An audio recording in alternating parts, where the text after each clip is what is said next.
Good evening all and welcome to another video on All How the Ale. It's Sunday night, which means it's trad beer night. And the beer we're going for tonight hails from Bugman's Bar. It's by Lincoln Green. It's this one.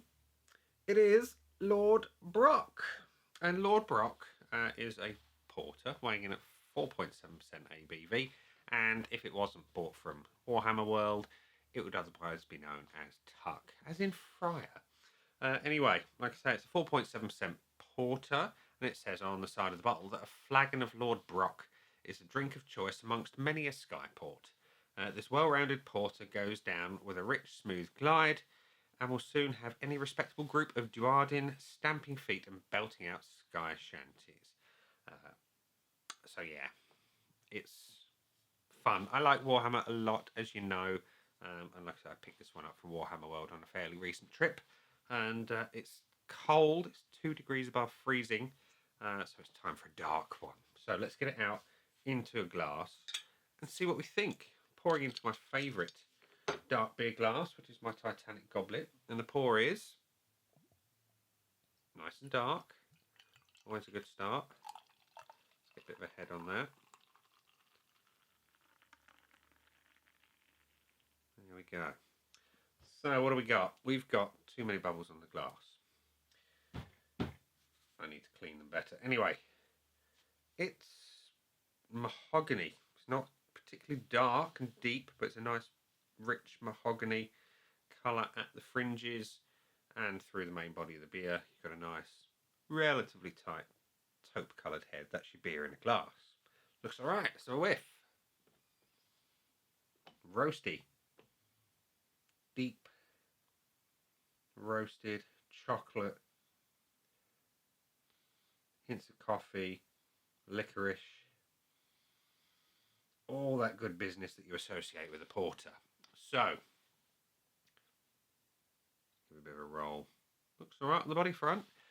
Smells good. Looks good. See what it tastes like. Cheers.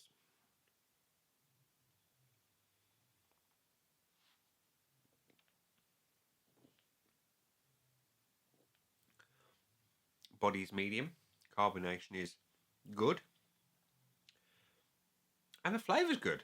It's medium in terms of bitterness. It's roasted to a degree.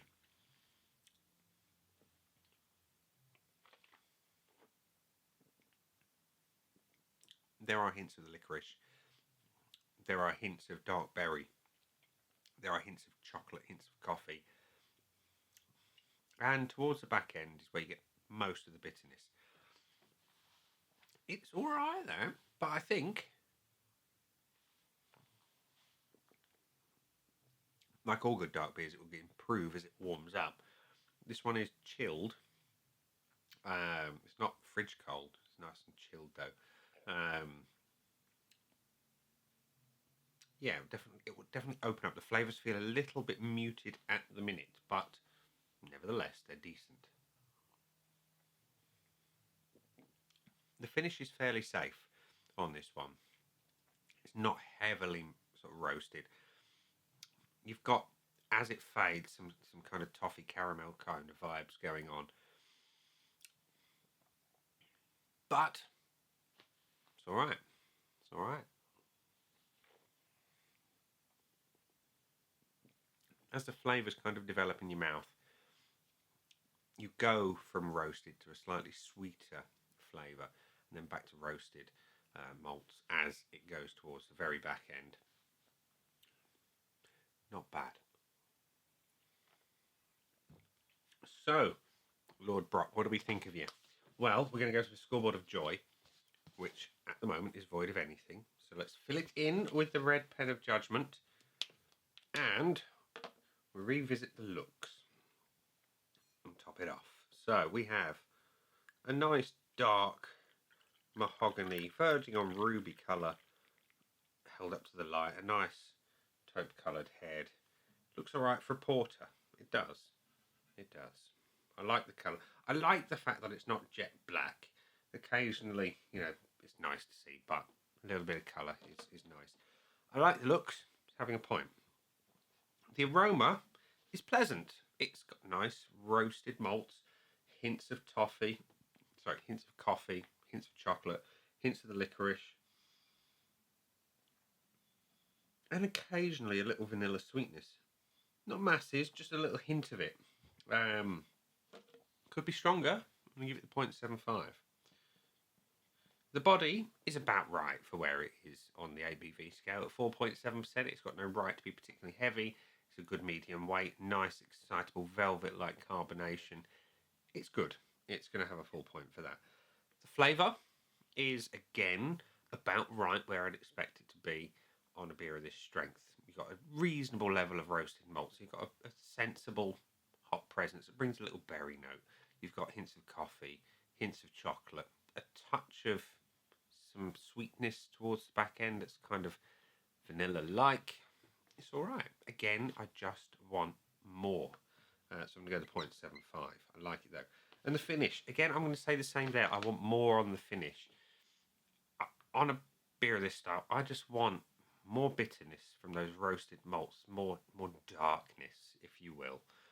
So again, I'm going to go to 0.75, which means Lincoln Green's Lord Brokk, otherwise known as Tuck, has got 4.25 out of 5 from me. Would I buy it again? Yes, I would. It's a sensible beer. It's a good introduction to a porter. It's not too strong, not too bitter, not too in your face. It's a fairly safe porter to go for. And yeah, I'd have one in for sure. Value for money. If you buy it direct under the Tuck name from Lincoln Green, it's £2.90 a bottle. If you buy it from Warhammer World, it's crazy money because it's got the GW tax. But I did buy it from Warhammer World. I probably paid about £4.50, something like that, for the bottle. On that note, I'd say no. But if you're buying it direct from Lincoln Green, I'd say yes. So I'm going to give it a benefit of the doubt tick on the value for money. Bonus points it can't have because it didn't get a full 5 out of 5. So yeah, Lord Brokk, aka Fry Tuck, has got 4.25 out of 5 from me, with 2 bonus points for good measure. So there we go. If you like your porters lighter, safer, less bitter and a bit more balanced, then this is one for you. But I'd say get it from Lincoln Green under the Tuck name as opposed to paying the GW tax and getting it under the Bugman's Lord Brokk name. That's all we have to say about that. We'll leave it there and say, that's been the beer. I've been me. Those down there are the buttons. You know exactly what to do with them by now. You've got your like, comment, dislike, and subscribe. Choose any combination of them as you wish. And I'll see you again soon for another one. Bye for now.